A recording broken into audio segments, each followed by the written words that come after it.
A live de hoje é para falar sobre esgotamento parental, né? E a gente vai falar um pouquinho sobre as causas, né? O que é um esgotamento parental, né?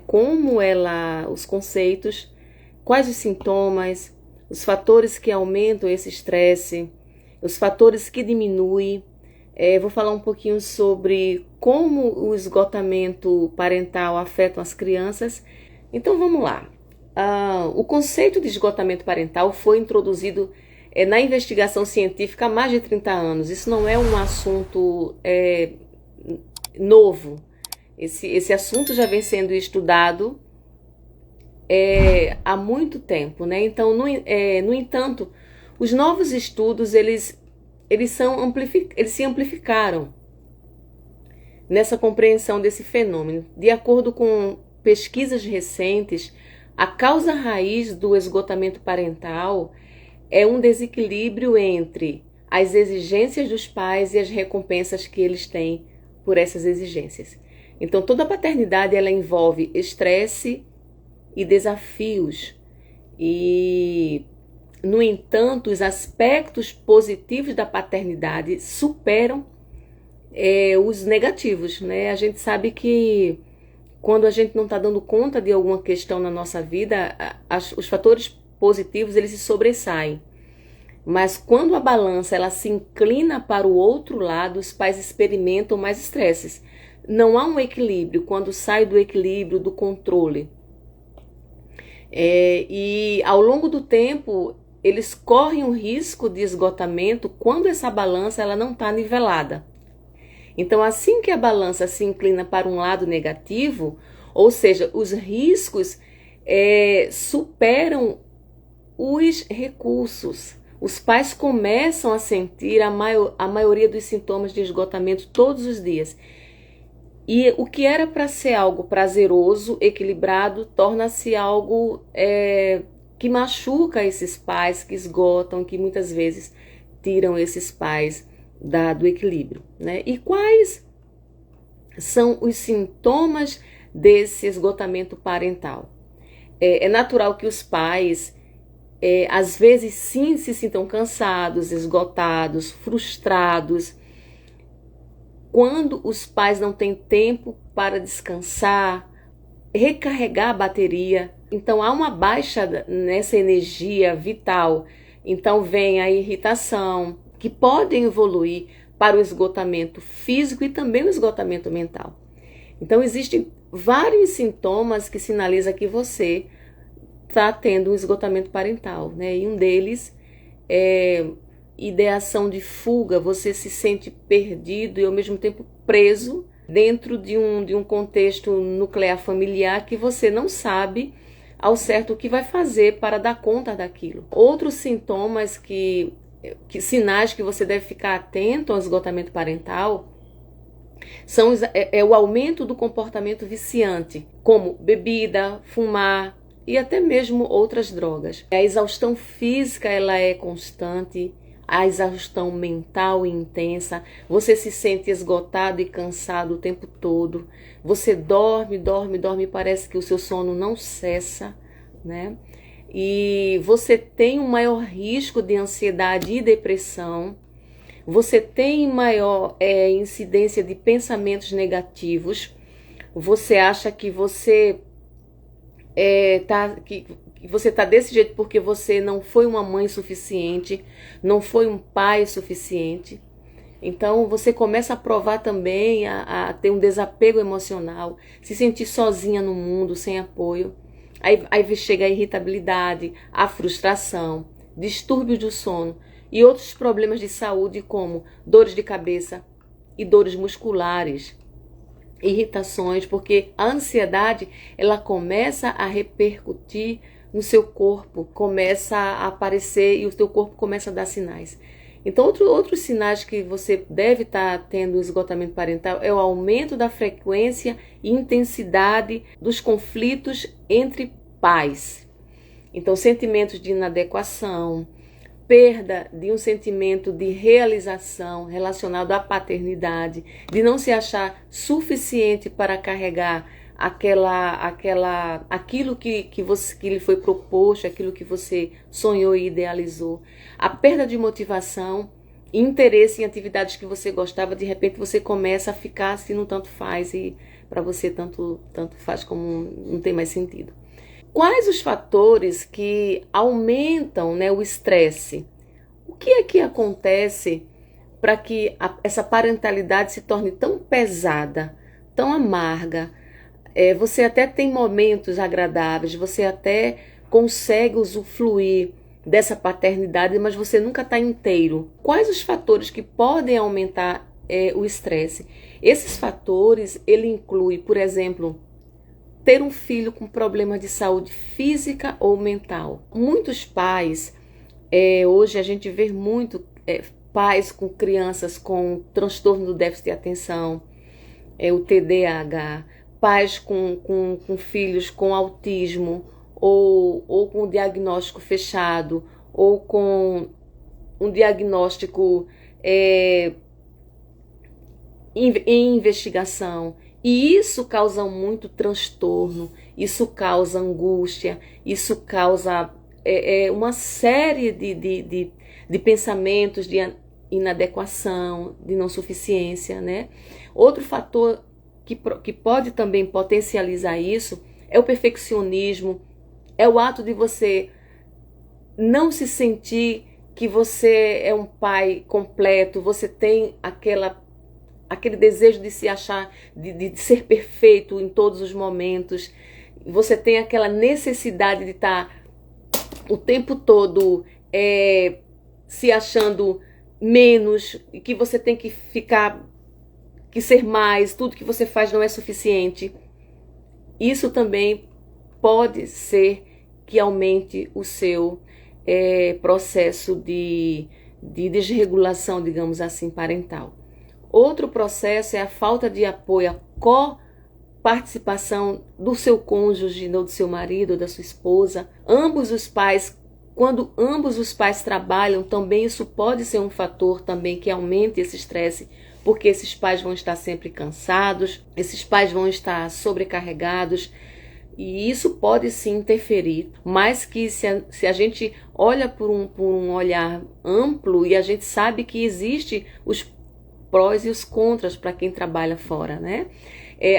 Preocupações financeiras, isso é um fato. A questão da não presença familiar, isso também faz com que os pais se sintam sobrecarregados. Crianças também sobrecarregadas sobrecarregam os pais. Então, os fatores que eu falei que podem aumentar nesse desgaste parental são esses e tantos outros, como separação, traição, divórcio. Então, o que é que a gente pode fazer para diminuir esse estresse? Eu, como profissional de psicologia que atendo essa questão de pais, né, trabalho com crianças e adolescentes e, consequentemente, eu faço treino de pais, eu trabalho com a parentalidade. Você usar de inteligência emocional ajuda bastante nesse processo de diminuição desse estresse. A priorização do tempo que você passa sem fazer nada. Olha, hoje eu não vou fazer nada, hoje eu não vou lavar prato, hoje eu não vou varrer casa, eu não vou fazer nada, hoje eu vou passar o dia com a perna para cima.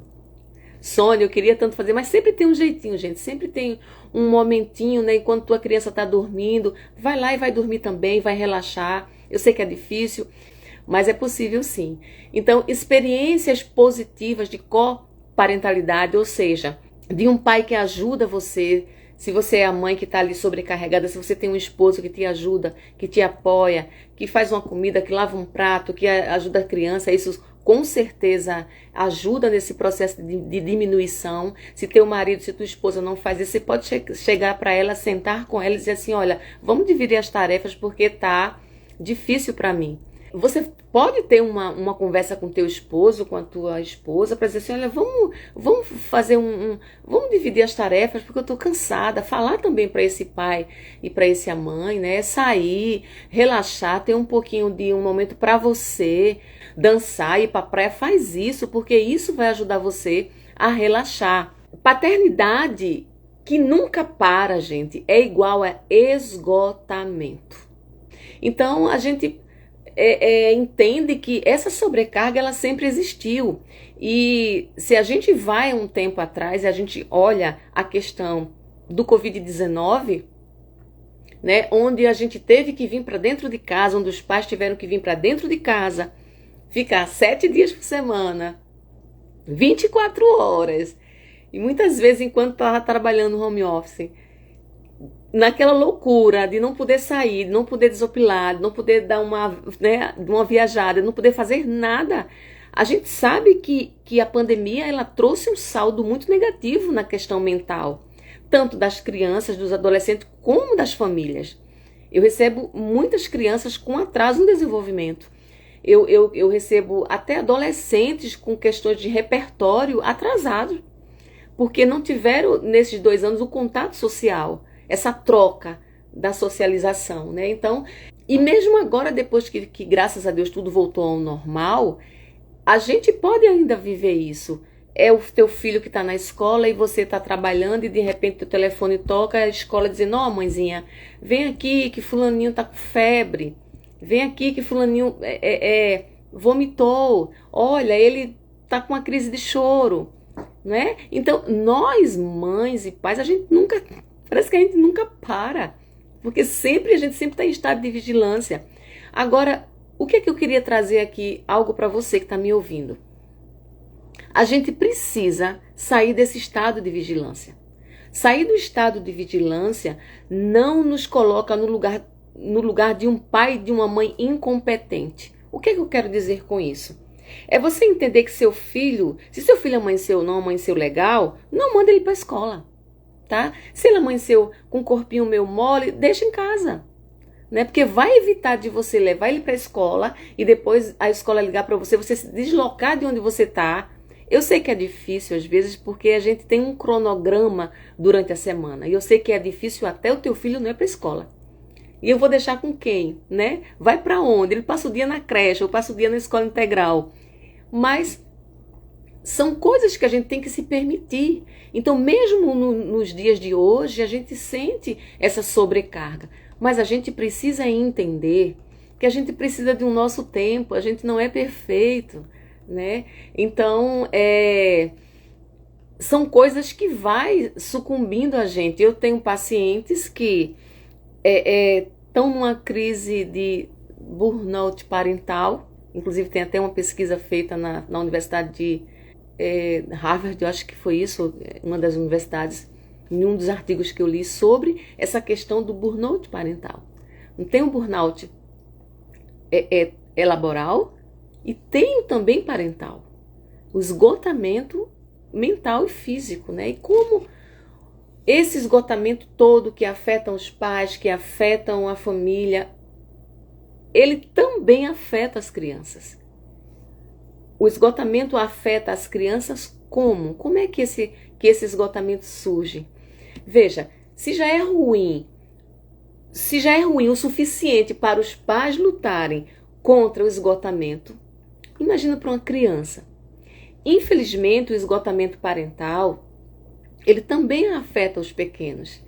Ele também afeta as crianças que vivem nesse seio parental, nesse lar. É claro que os pais também são humanos, a gente não vai estar todo o tempo rindo, todo o tempo. Tem dia que a gente acorda, dá um grito e a gente se estressa porque a gente está com muito de coisa para fazer e está tudo bem, está tudo certo.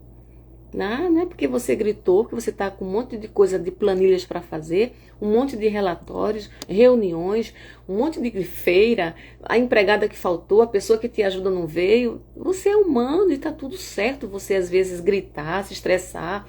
Ai, tem hora que você está que não cabe dentro de você, está tudo certo, respira. Primeira dica que eu dou para você é respira. Quando você não souber o que fazer, respira.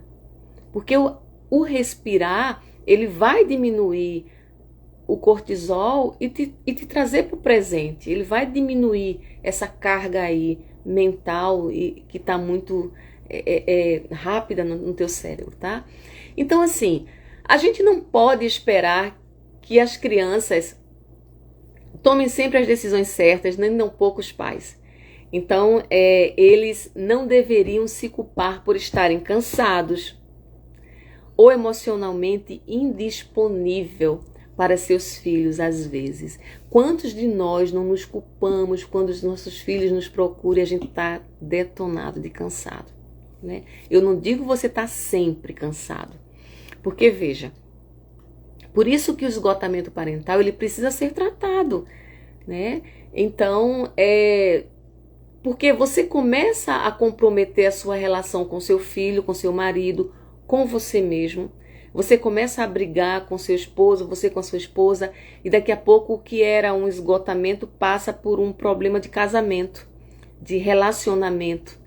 É o pai que começa a se sentir carregado, sobrecarregado com a sua mãe, com a sua esposa, e que vai procurar desopilar em algum canto, e ele tá de saco cheio, e aí começam as traições.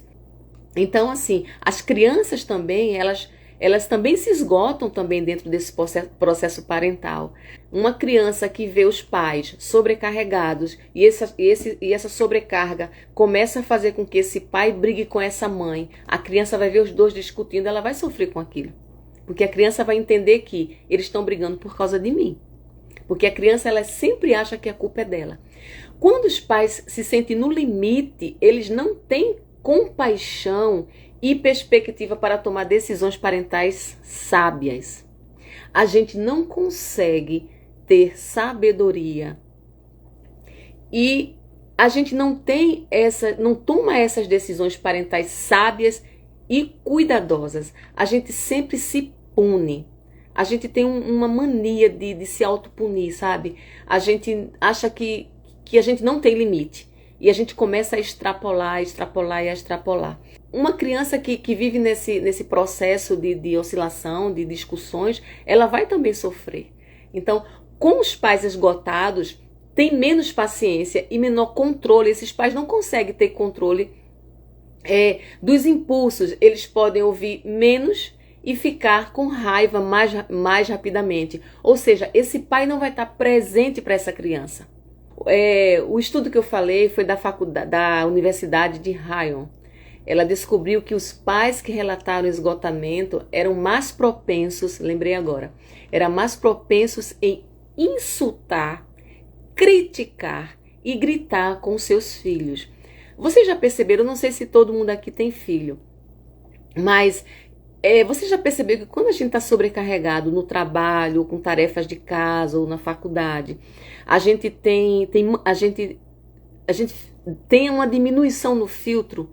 É como se a gente ficasse, como se fosse uma bomba, qualquer coisa faz a gente explodir. E essa pesquisa que essa faculdade fez foi com 1.200 crianças, né, e pais. Essa pesquisa que essa universidade fez, ela descobriu que os pais ficavam mais propensos a se tornarem agressivos, a insultar as crianças, a provocar as crianças, a gritar. E também eram mais propensos a relatar que seus filhos estavam infelizes, muito preocupados e eram duros consigo mesmo.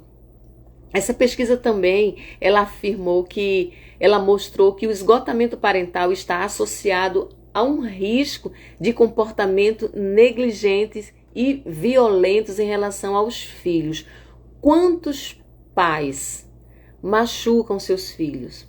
Mesmo quando os pais esgotados não são violentos ou punitivos, essa pesquisa disse que houve um distanciamento emocional, houve o não estar presente para aquela criança. E o que as crianças e o que o seu filho pensa? Eu não sou amado. Porque você não está presente. Quantas vezes, minha gente, a gente não está presente ali? A gente trabalha o dia inteiro e a criança fica esperando a gente chegar para conversar e a gente não está disponível. Você está ali, você está presente, você está ali na frente da tua criança, mas você não está disponível emocionalmente. E o que é estar disponível emocionalmente? É você fazer com que o outro sinta que você está presente. E a gente acha que o outro não vai perceber, que a criança em si não vai perceber a nossa ausência emocional e afetiva naquele momento. É algo que eu costumo dizer que o processo de estar presente não é necessariamente na quantidade dessa presença, e sim na qualidade que você investe com ela. É muito importante a gente entender que nem sempre o estar muito direto com alguém necessita ou diz que é um tempo de qualidade. Então, e eu trago isso aqui para falar para os pais e para as mães, que principalmente a gente que trabalha fora, né? Eu vejo pais dizerem assim: nossa, eu não tenho tempo de brincar com meu filho, porque eu trabalho de segunda a sábado, e eu chego em casa, ele está dormindo, é aquela correria, vai para a escola. O que é que eu poderia dizer para você? O tempo que você tiver com seu filho, fica presente com ele, tá? Fica presente 10 minutos, minha gente, 10 minutos presente. Faz uma diferença tremenda para uma criança. Então não adianta tu estar 1 hora presente ali com teu filho e não tá 10 minutos presente. Eu tive um caso, criança dizia para mim, ela tinha na época, não lembro mais ou menos a idade que ela tinha, e ela dizia para mim que não queria presente, o presente que ela queria era o pai dela. Ela queria que o pai dela brincasse com ela. Ele dizia: eu só queria que meu pai não brincasse comigo, não queria tia carro, não queria que ele brincasse comigo. Né? E foi todo um processo com essa família, eu trabalhei com a família, trabalhei com esse pai. E esse pai chegava e dizia para mim: mas Sônia, meu Deus, como assim? Ele falou isso, eu tô ali presente, nanana. E eu fui explicar para ele que o estar presente nem sempre é presença, é ausência de sentimentos, né? E ele ficou assim: nossa, nunca tinha ouvido falar sobre isso. E é muito importante isso, minha gente, porque é a partir da criança que ela começa a fazer toda a sua estrutura emocional para chegar na fase adulta, para que se tornem crianças e adolescentes e se tornem adultos bem emocionalmente. E se você tem algum tema que você gostaria de saber mais, se você está com alguma dificuldade em relação ao seu filho, você não está sabendo como lidar com isso, se você tem filho com TDAH, com autismo, se você tem filho com problema de explosões de raiva, se você quer que eu fale sobre alguma coisa relacionada a isso, então eu acho importante a gente falar sobre isso. Se tivesse mais profissionais falando sobre isso, falando sobre autismo, falando sobre TDAH, falando sobre os transtornos do neurodesenvolvimento, que são esses que eu falei, e tantos outros. Se tivesse mais profissionais falando sobre como educar, o que fazer numa crise. Eu estava no supermercado e tinha uma criança que ela estava gritando. Ela queria um iogurte. E eu comecei a observar aquela cena. E a mãe dizendo assim: o que é que você quer? Ela: eu quero aquele ali. Mas aquele eu não posso levar. Ela: eu quero aquele. Eu disse: peraí, eu saí até da fila. Eu disse: deixa eu ver o que é que ela vai fazer, né? E aí eu comecei a observar. Essa mãe pegou no braço essa criança e disse assim: é aonde que você quer? É ali. O menino foi lá, levou a mãe, abriu o negócio, pegou. E depois que a mãe deu o que ele queria, ele calou. Lógico que ele ia calar, né? Ela acabou de reforçar um comportamento. E o que é que essa criança vai entender? Eu disse que queria, ela não disse que não podia me dar, eu abri o berreiro e consegui. Opa! Eu consigo isso com choro e com escândalo. Na próxima ele vai valendo mesmo. E a mãe depois vai ficar sem saber como dar conta disso. E aí eu olhei assim, eu só fiz: eita. Porque vai ser uma que vai ter sérios problemas em ajudar os seus filhos nessa questão do não. Então, o que eu disse: poxa, eu queria tanto ter filmado isso aqui nessa cena, mas eu não posso. E aquela mãe acabou de reforçar um comportamento que não foi legal. A criança conseguiu algo com birra. Então eu quero agradecer para vocês, né? Agradecer a vocês pela presença. A gente vai se ver mais vezes. Então, beijo no coração de vocês. Se vocês gostaram da live, diz gostei, né? Comenta, compartilha, vai ficar gravada para você assistir toda a live. E a gente vai marcar um encontrozinho que eu vou deixar já todas as minhas lives, dias das lives com os temas, para a gente fazer uma comunidade, para que a gente possa estar promovendo, né, mais conhecimento sobre família, tá? Deus abençoe vocês, gratidão e até a próxima.